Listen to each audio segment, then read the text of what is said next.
Pagpipilian na pwede mong sakyan going to Masbate from Bicol, of course. Number one, pwede kang sumakay sa fast craft.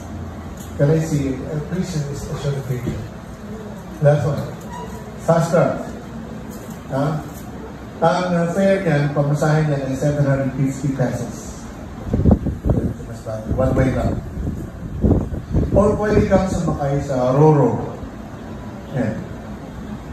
Ang pamasahin niyan ay 450. 450. Much cheaper than the fast craft. Fast craft is 750 and the Roro is 450. At pag meron ka pag senior citizen ka, PWD, that's less 20%. So, umaabot lang yun ng 350. Pero mga kapatid, mas murang dihamak ang Roro, yan, Roro na yan.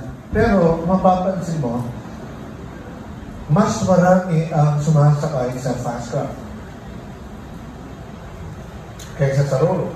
In fact, pag gusto mo mag-fast craft going to Masbate, you need to be there by 5 o'clock kung gusto mo magbiyahe ng 8. Sa haba ng pila, at hindi ka na makakakuha ng ticket 30 minutes before the departure. Ganyan ka rami ang mga sumasakay sa fast craft rather than sa Roro na mas mura. Sa Roro, pwede kang pumunta na lang doon at doon ka na magbayad sa taas. Pwede yun. At pwede ka din maglakad-lakad, may karaoke dyan, may tindahan, pwede ka magduyan. Bakit mas marami ang pumipili sa fast craft? Mas mahal? Mas magpipila ka pa? Bakit ganun?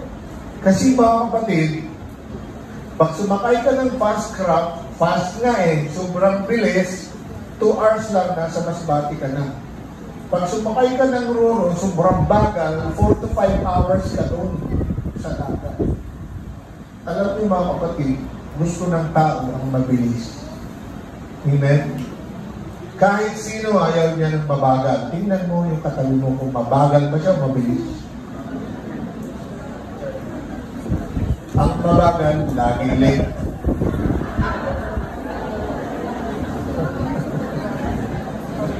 Itaas ang kilay ng mga laging late. Gusto natin mabilis sa lahat ng bagay. We want speedy things. We want things to be quick. We live in a world that values speed. We live in a world that amplifies speed. Fast decision, instant success, quick results. Lumaki tayo sa pananaw mga kapatid na kapag ka mahina ka, kapag ka mabagal ka, sa kangkungan ka pupulutin. Mauunahan ka rin. Lumaki tayo sa ganyang perspektiba na dapat mabilis ka. So we grow up with a mindset, mga kapatid, na dapat mabilis ka, hindi ka mabagal, kasi kung ganon, lagi kang mauunahan ng iba. Sabi ka, lulo ko pa ito, no, dapat mabilis ka, takong dae, makaagong ka, balot. Well, but listen, while decisiveness is sometimes necessary, while being quick is sometimes necessary, listen, rushing without wisdom is dangerous. Did you get that?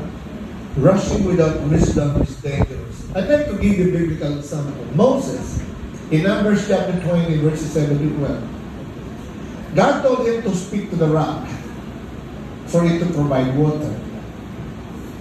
But instead of speaking to the rock, as God commanded, Moses hastily struck it out of frustration. Imbis na kaisapin niya sa sobrang niyang pikon, nagmadali siyang pokpokin ng bato. And because of that disrespect to the Lord, because of that quick decision without wisdom, the Lord prevented him from entering the promised land. He was not able to enter the promised land because of that one mistake.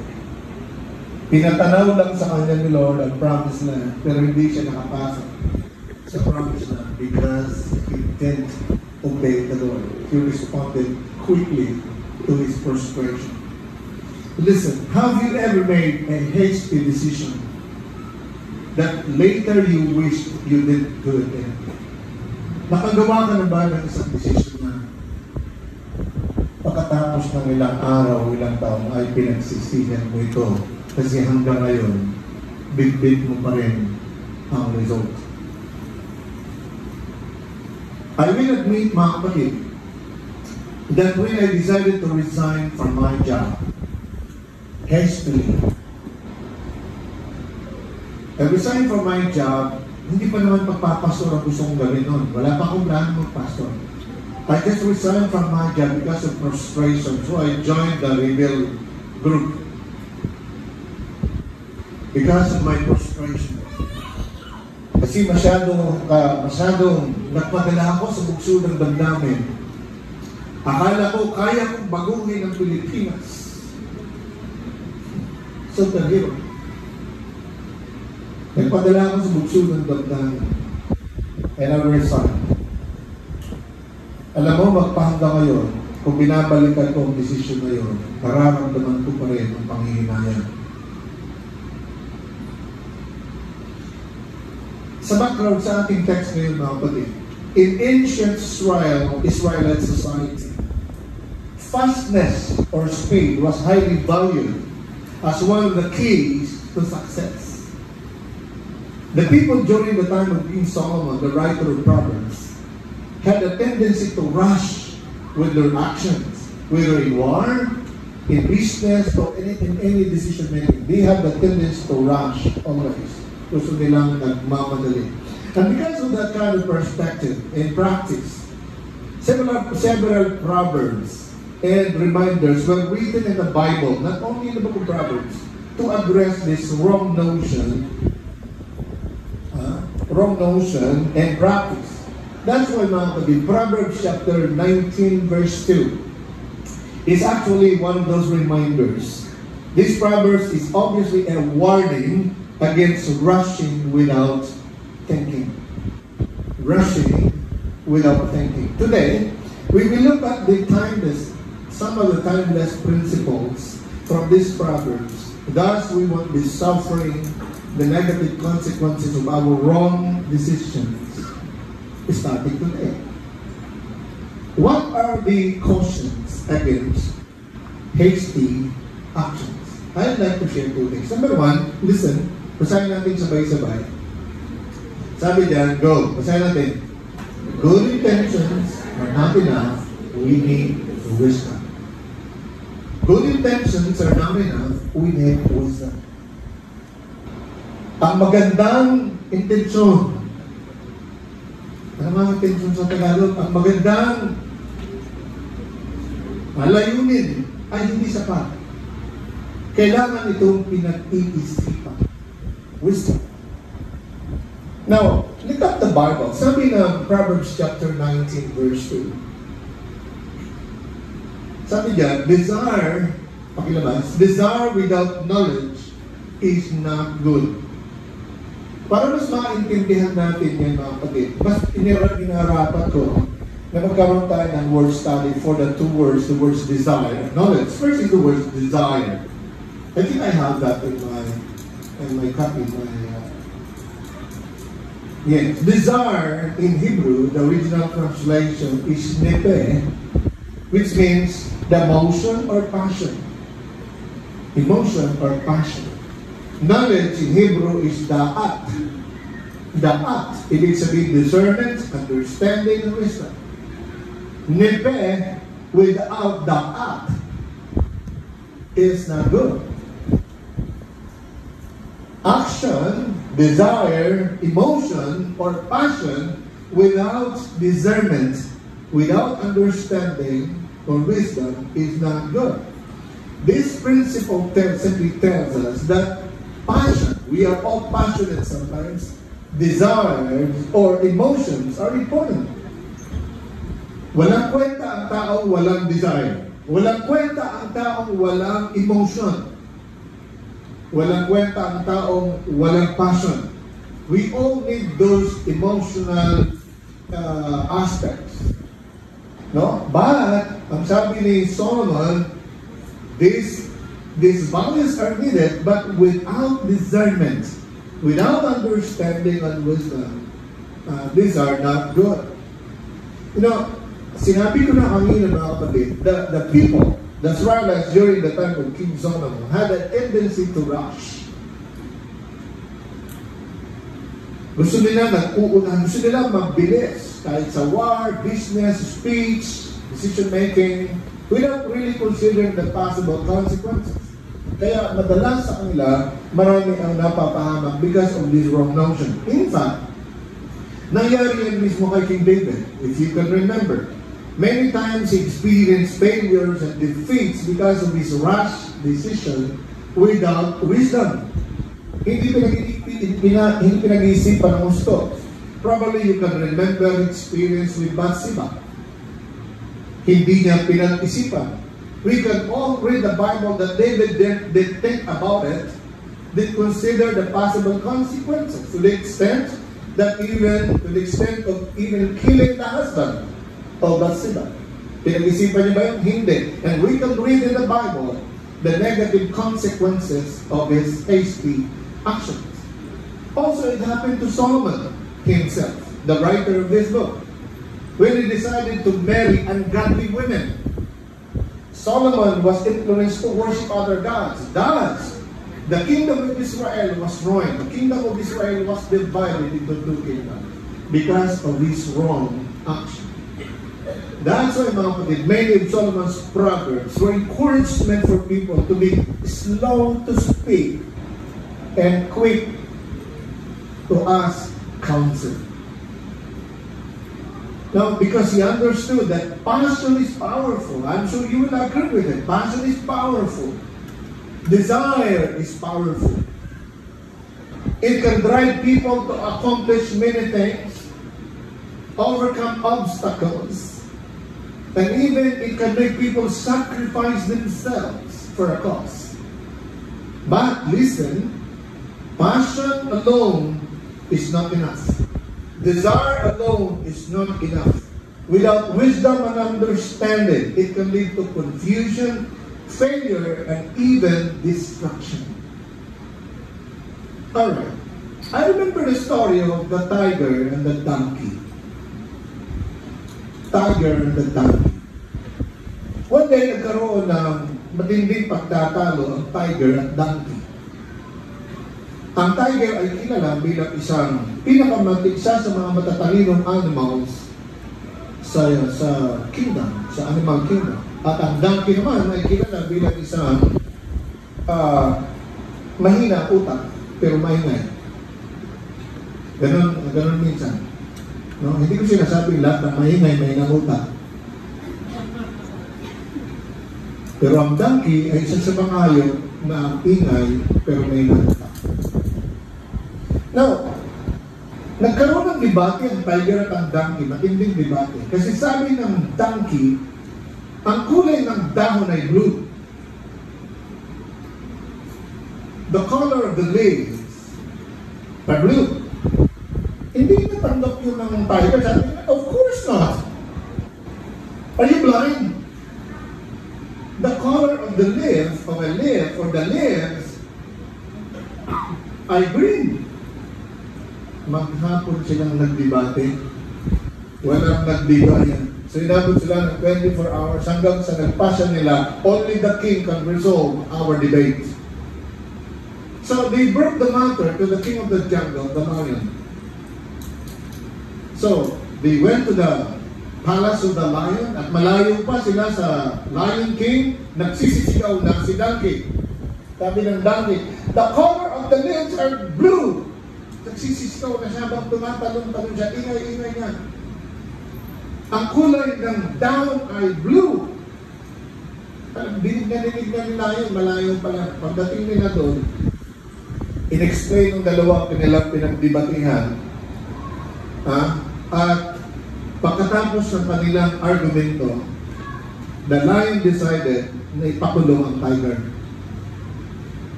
Tuwang-tuwa si Ducky nang umuwi. Sa tama siya. Ang kulay ng dahon, blue. Kasi si Tiger ang kinulong. Nung makalabas na si Ducky, sabi na ng Tiger, mahal na rin, my king, with due respect, isn't it that the color of the leaves are green? Sabi na ng lion, you're right. Green man talaga ang color ng dahon. Sabi na nung tiger, bakit ako kinulong nyo? Ako tama. Bakit pinakawalan nyo yung Ducky na mali siya, ako tama, dapat siya na ako lang. Sabi na nang makinig ka tiger, sabi na ng leon. Kinulong kita hindi dahil mali ang argumento mo. Kinulong kita dahil pumatol ka sa damag. Alam mo ng damag, pumatol ka. Yan ang sala mo. No? Mga kapatid, kung sa Tagalog, alam mo ng patal, pinatulan mo. Kung sa Bicol, alam mo ng daral, nag-iwan ka. Even that, passion alone is not enough. We need wisdom. Ano ba itong pinapatulan ko na to? Sometimes that's the danger. Labas agad tayo ng hinanakit, labas agad tayo ng reaction natin. Without even thinking, ano ba ito? Kaway mo ba ito? Tao ba ito? Donkey ba ito? Tiger ba ito? Sometimes that's our problem. Dapat tayo minsan nang ikulong. Alam mo na mataas ang tingin sa sarili, hindi ba tatalo? Nakiiwan. Alam mo na ang chismosa yan, nag-share ka ng secret. Baka yun? Sometimes we have to think our wisdom. Ano ba itong gagawin ko? Think first. Kaya nandito ang utak, nandito ang puso. Passion, desire, or emotion are important, but they must be guided by wisdom and understanding. Listen, even a person is passionate about driving, but has never learned the rules on the road. No matter how eager they are to drive, bigyan mo yan ng monebela, they will just create disaster. Kahit napakabago ng sasakyan yan, pag alam mo na hindi yan nag-aral mag-drive, wala niyang alam sa LTO rules, sa road rules, sa regulations, huwag ka sumakay dyan. Kasi alam mo na hindi marunong yan. Same is true in love, mga kapatid. No matter how in love that person is, if he or she is not guided by biblical principles, he or she will only cause pain. Same principles can be applied to our service to God, mga kapatid. A person who serves God with passion but lacks wisdom is disaster in the church. Kahit napakasipag niyan pero walang wisdom.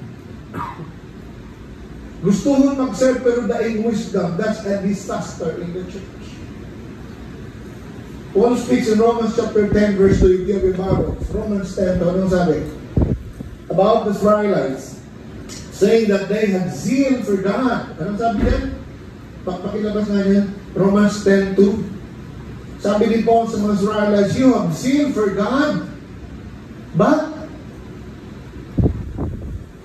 their zeal is not based on knowledge.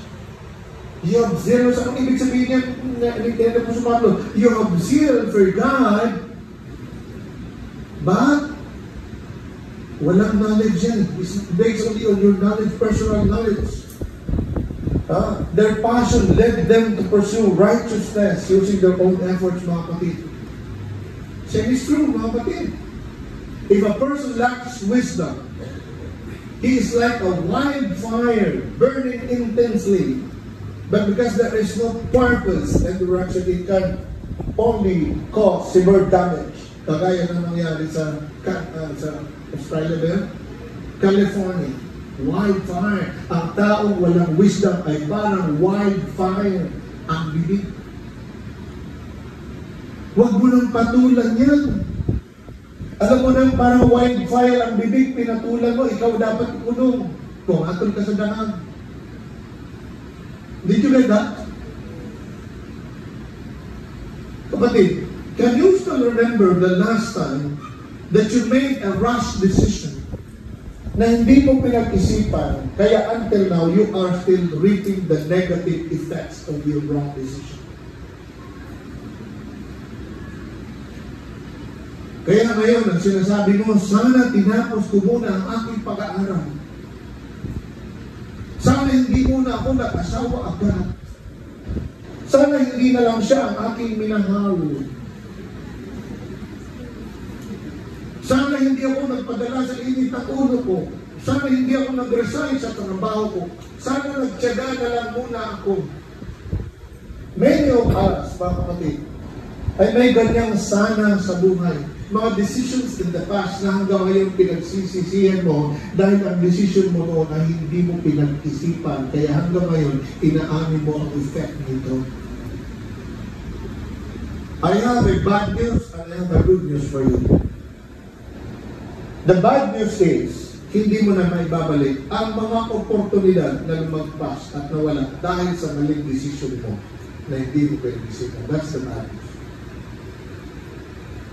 Sabihin mo sa kapatid mo, narinig mo yan. Hindi mo na maibabalik ang mga maling decision mo in the past. Lagpas na ang panahon. Yung mga nakalagpas na oportunidad, hindi mo na yun pwedeng balikan. That's the bad news. But the good news is, hindi pa huli ang lahat. O sabihin mo mga sa katabi mo, Ismail, hindi pa huli ang lahat. Ismail, hindi pa huli ang lahat. May pwede ka pa rin gawin para maitama at hindi na ulitin ang maling decision mo noon. Say, Minute Jobri. Palapakan natin si Lord. Galing sa galing, second chance. Hindi po rin nagkamali ka noon. Araw-arawin mo na ang pagkakamali. Tama ba? Dahil sinkamatahan na ang kamalian mo noon ay ayusin mo at itama ngayon. You get that? Walang wisdom kung alam mong mali ngayon ay ulit-ulit mo pa rin ngayon. So balikan natin ang wisdom ni King Solomon. Desire alone without wisdom is not enough. It can lead to failure and perspiration. Good intentions, passion, desire, actions are not good without understanding and knowledge. Number 2. Basahin natin ang pangalawang principle. Number 2. Rushing ahead. Basahin natin. Go. Rushing ahead of God's timing can lead to failure. Rushing ahead of God's timing can lead to failure. Tingnan natin ang verse. Sabi niya ni Solomon, how much more will hasty feet miss the way? How much more ang nagmamadaling mga bilis miss the way? The next principle has something to do with rushing ahead of God's perfect timing. Naniniwala ka ba na si Lord ang may tamang timing? Parang dito lang yan na naniniwala. Naniniwala ka ba na ang Panginoon ang may tamang timing?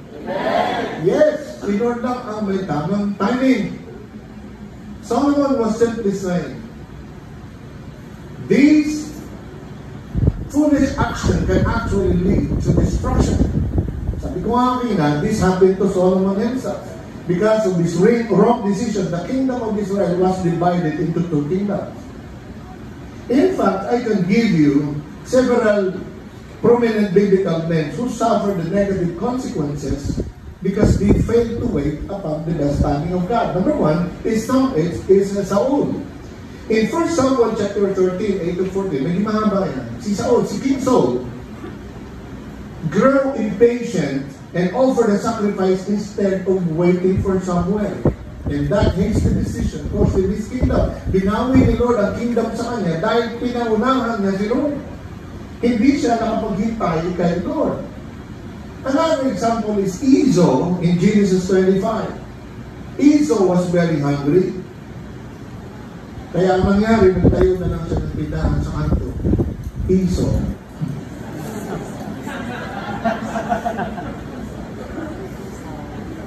Esau was very hungry and impulsive. So what did he do? He traded his birthright. Alam mo yung birthright? Birthright is lifelong blessing from the Father. Mana eh. Karapatan ng mana. So dahil gutom na gutom siya, hindi na siya nakapaghintay. Sabi na ni Esau, pwede bang ipalit ko yung birthright mo sa sabaw? Eh sabi naman ni Jacob, go? Yes. Bandang huli nagsisi siya na ang kanyang birthright ay pinagpalit niya sa ilang higop ng sabaw. Rushing ahead God's timing can lead to serious consequences.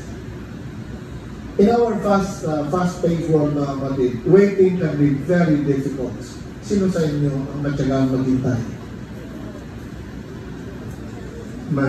Praise God, kapatid. Sana all. Sino sa inyo sa totoo lang ang medyo walang tiyaga sa paghihintay? Honest kayo. Kunti lang tayo honest dito. Minsan wala tayong tiyaga. Kaya sabi ko kay wife ko, kung gusto mo mag-enjoy sa pag-shopping, huwag mo na ako isama. Ayun, tawagan mo na lang ako kung tapos ka na. Kasi pag magkasama kami, isang ikot pa lang, uwi na tayo. Isang ikot pa lang, uwi tayo. Pero kung gusto mo mag-enjoy, tawagan mo na lang ako. Kasi pag nagpupunta siya dyan sa palengke, mga 5 hours yan eh. Iniikot na muna yung lahat, ang bibili niya man lang, bitchin.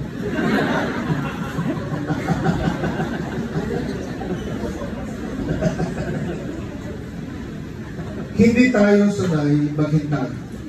We want things to happen in our timeline. Pag hindi dumating ng tama, pag hindi sinagot yung prayers natin, nag-akaborito na tayo, chances are gusto natin gumawa sa sarili nating kaparaanan. Mangyari lamang ang gusto natin mangyari. Pinapangunahan natin si Lord. Sabi ng Ecclesiastes chapter 3, verses 1 to 11, there is right time for everything. May tamang oras para sa lahat. Sabi pa sa kapatid mo, makinig ka. Makutong mo, nagmamadali ka. There is right time for everything. Kung mga young people, may tamang oras para sa lahat. Amen ba? Oras na ba para mag-boyfriend ngayon?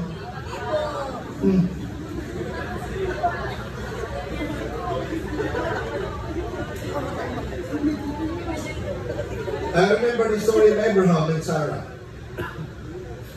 Sarah grew impatient, waiting for God's promise. Nag-promise si Lord sa kanya, 75 years old si Abraham. And 74 si Sarah. After 25 years, wala pa rin. 100 years old na si Abraham, 99 na si Sarah. Sabi ko ni Sarah, pero dahil may mangyayari, kinabi niya, para tubag-tubag ka ng tumanabi. Ano yun ang bagay? Ito lamang ako, kurunot na lamang ako. True, the Bible says Sarah was already barren. Menopause na siya. Sino dito ang 99 years old na?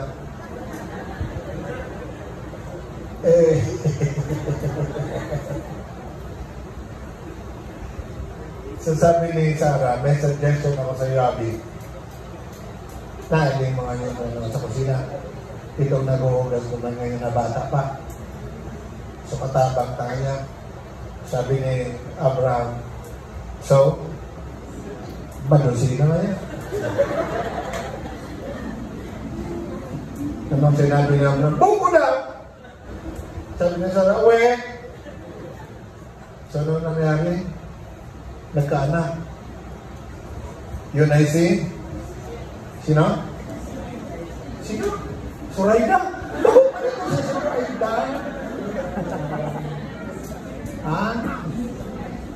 Sino ang anak ni Abraham sa kanyang katulong? Si? Kandidato sa kanya.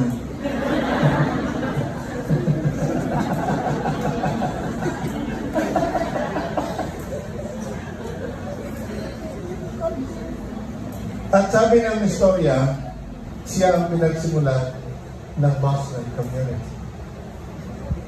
That's why there is a strife between the Christians and the Muslims.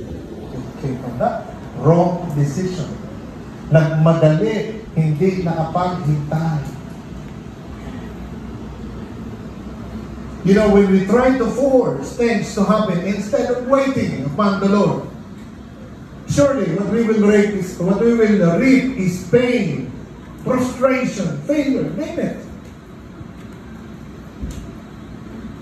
Alam mo, marami na nagkamali ng decision. Huwag mo nang tagdagan. How many weeks ago, mayroon ako dito counseling. Dinala ng mama niya. Grabe ang kanyang frustration, grabe ang kanyang depression. Lalaki siya. Sabi ko, bakit? Gusto niya pala magtapos sa pag-aaral. Sabi ko, so what? What's the problem? Sabi niya sa akin, pastor, medyo mahirap na eh. Bakit? May anak man na yan ko eh. Ibig sabihin, nakapangasawa siya ng maaga na hindi niya sinasadya.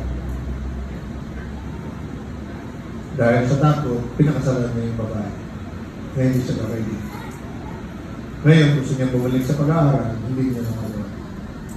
Silang dalawa, hirap na hirap. Dahil dalawa na anak nila, pareha sila, walang trabaho, asa sa kagulang. Marami na nagkamali ng nagdesisyon. Lalo-lalo na sa mga yang dito. Mga hindi pa tamang panahon. Pag sinabi natin tamang panahon, hindi tamang panahon, hindi pa sila ready, hindi pa sila tapos ng pag-aaral. Grade 2 pa lang may bata na. Yesterday, nakita ko sa Facebook. Sa Facebook, ayaw ko nakita nyo rin. Dalawang high school students, isang lalaki, isang babae, na-videoan ng isang vlogger sa cemetery may ginagawang masama. Nakita niyo sa video? Yung lalaki pa nagalit. Sabi nung vlogger, hindi ko naman kasalanan. Nagdala ako dito kasi vlogger ako ng mga tigbak. Cemetery, vlogger ako ng mga patay. Kalahin ko ba naman na may buhay dyan na dalawa? High school students, imbis na mag-aaral nandun sa sementeryo, may ginagawang kapulastugan. Mga magulang, bantayin natin mga anak natin.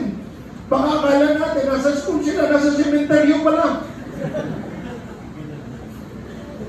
Alam nyo, mamasyal kayo dyan minsan sa puro.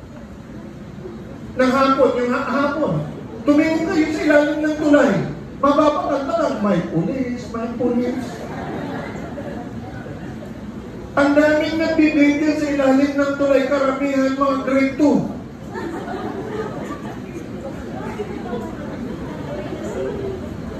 High school students, elementary students, nandun sila. Can you imagine that? Kaya nga mga kapatid, dito sa GCF, hanggat maaari mga kapatid, ayaw natin, hindi natin pinapayagan na hanggat hindi tapos ng kolehiyo ay mag-boyfriend na. Parang ayaw niyo mag-amen dyan.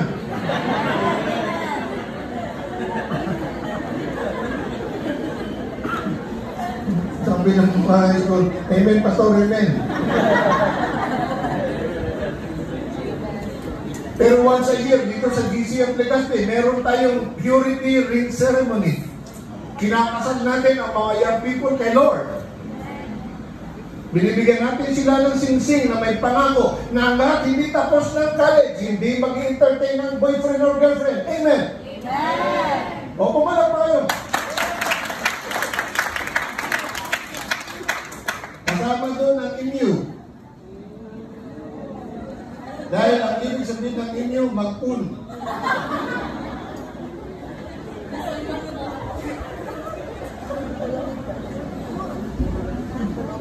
At pagtapos na ng college, pasok, pwede na ba?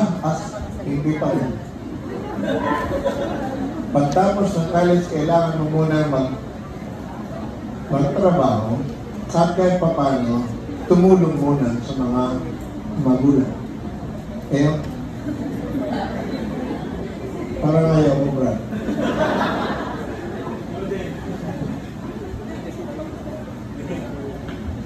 Hindi ko sinasabi na responsibilidad ninyong tumulong.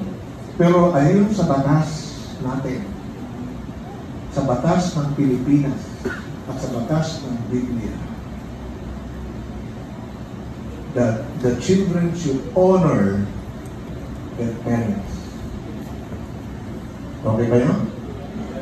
Eh, diba? Muna pa nga mga tayo.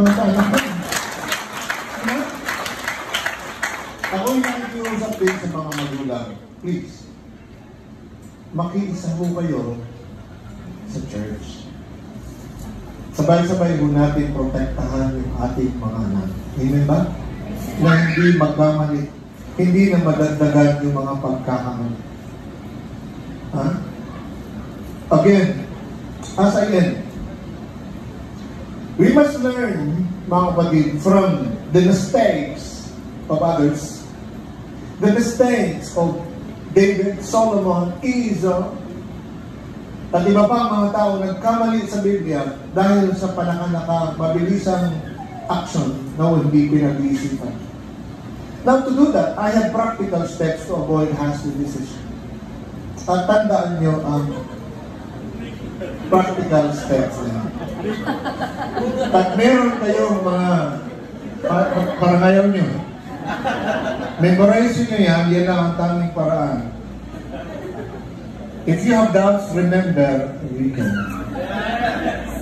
If you have doubts, if you have confusions, remember, what's the Rico for? R is for?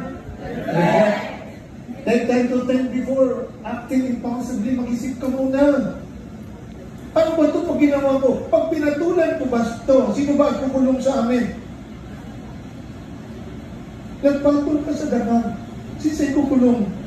Ikaw, pag ang kalibati mo, ay walang papupuntahan eh. Di ba sa mag-asawa, nagparaiwal ka mo? Sino? Papatulan ka. Hindi ko sinasabi, lalo ka na mo.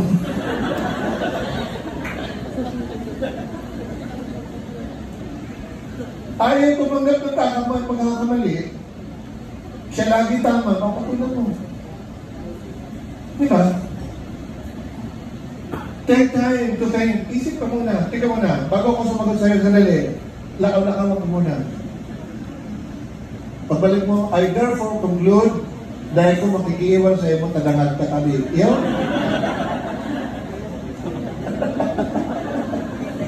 Pag-isipan, ano bang resulta pag ginawa mo ito? Pag nag-boyfriend ka ngayon, ano resulta? Pag nagkapag-away ka ngayon, ano resulta? Pag-isipan mo na natin bago mag-engage. Amen ba? Amen ba? Yun. Number 2, I, go. Inquire the Lord. Seek guidance before making decision. Sabi ng 2 Chronicles, si Lord, si Jehoshaphat, nung meron siyang pagdidesisyonan, ang una niyang ginawa, nagipag-usap siya sa Panginoon. Inquire the Lord. Inquire the Lord. Number 3, foresee. Where you go? Converse. Talk to godly mentors and leaders. Maghanap ka kay mga tao na marayang payo. Dahil kanhanin pariparigos, ang kinuha mo pang advisor, dahil man pariparigos, duwa na ako. Ngayon, you go to people na alam mo upright, tama ang kanyang pananaw sa buhay. Ask question, makipaghingi, makipagtalas-tasan tayo sa kanya. Ask wisdom from them. Converse. Huwag kang lumapit doon sa mga tao. Alam mo na mainit ang payo palagi. Hindi magandang kausap. Pagtarason. Sabi nga kayo sa Bicol, pagtarason. Ha? Wala pa nga siyang napapatunayan sa buhay. Doon kahahanap ng advice. Mahirap ka ng advice doon sa alam mo. Ay, may napatunayan na ito sa buhay. Godly ito eh. Ayos ang kanyang buhay eh. Pwede ba akong humingi ng advice sa'yo? Tama ba? Amen ba? Mga young people, let me tell you, if you want to have good advice, go to your parents. Hindi ka walang parents na magpapahamak sa inyo. Tama ba? Hello, do you agree? Last is O. Anong O? Really go. Observe. Watch and wait intensively upon the Lord. Waiting on God prevents unnecessary mistakes. Observe, Lord, willing ako maghintay. Kung kailan mo ako pagpapalain, I will not rush ahead. So mga kapatid, in times of confusion, in times of questions, and things that you need to decide, think about